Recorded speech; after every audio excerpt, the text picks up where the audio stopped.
جی ناظرین، دنیا انہیں ڈکٹیٹر کہتی تھی۔ مغربی میڈیا اور پاکستان کے کچھ نام نہاد صحافیوں نے بھی انہیں ظالم اور جابر ڈکٹیٹر ثابت کرنے میں کوئی کسر نہیں چھوڑی۔ یہاں تک کہ ایک پاکستانی صحافی نے انہیں ایول کا بھی ٹائٹل دے دیا۔ ایک ایسی شخصیت جس کے ہاتھ میں پورے ملک بلکہ سچ پوچھیں تو پورے خطے کی طاقت موجود تھی۔ کیا وہ سچ میں ڈکٹیٹر تھے؟ آج اس ویڈیو میں آپ کو سچ بتاتا ہوں۔ جی ہاں، وہ ڈکٹیٹر تھے۔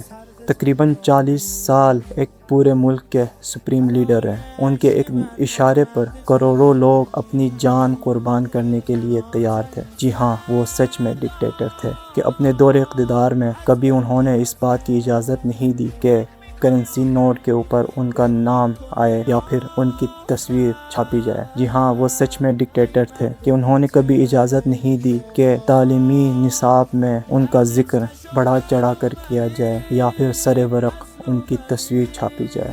جی ہاں، وہ سچ میں ڈکٹیٹر تھے کہ پورے ملک کے سپریم لیڈر ہونے کے باوجود کسی شاہراہ، نہ کسی خیابان، نہ کسی پارک، یہاں تک کہ نہ کسی گلی کا نام ان کے نام کے ساتھ منسوب ہے۔ ایک دفعہ حکومت نے عقیدت کے طور پر ایک بڑے شاہراہ کا نام ان کے نام سے منسوب کرنا چاہا، مگر انہوں نے سختی سے منع کر دیا۔ جی ہاں، وہ سچ میں ڈکٹیٹر ہیں کہ جب لوگوں نے معاشرے کے بدحجاب لڑکیوں کے بارے میں ان سے پوچھا تو انہوں نے سختی سے متنبہ کیا کہ ان کو تنگ نہ کیا جائے۔ جیسے کہ ہر انسان میں کوئی نہ کوئی خامی ہوتی ہے، کسی کی خامی باطنی ہوتی ہے اور کسی کی خامی ظاہری۔ جی ہاں، وہ سچ میں ڈکٹیٹر تھے کہ جب ایسی حکومت آئی کہ بظاہر ولایت فقیہ کے خلاف تھی تو ان کے لوگوں نے ان سے خواہش کا اظہار کیا کہ اس حکومت کو ہٹایا جائے، تو انہوں نے سختی سے منع کر دیا اور کہنے لگے کہ میں اپنی خاطر کروڑوں لوگوں کے ووٹ کو اپنے پاؤں تلے کیسے رونق سکتا ہوں۔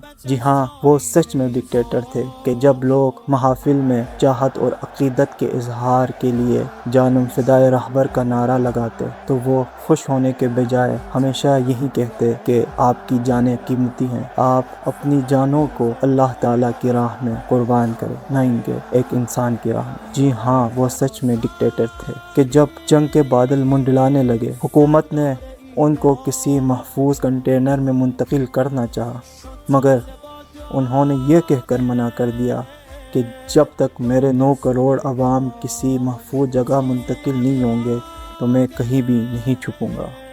جی ہاں، وہ سچ میں ڈکٹیٹر تھے کہ جب ان کی شہادت ہوئی اور حکومت نے ان کے اثاثے ظاہر کر دیے تو پھر کیا ملا؟ دشمن کے میزائل سے راکھ ہونے والے فرنیچر کے چند ٹکڑے، نہ بیرون ملک کوئی اثاثہ بینک بیلنس، نہ کوئی فیکٹریاں، نہ کوئی گاڑیاں اور نہ کوئی حویلیاں۔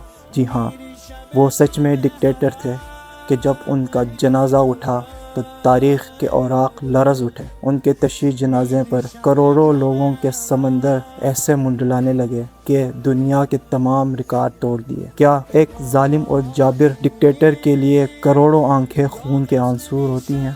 جی ہاں، وہ سچ میں ڈکٹیٹر تھے۔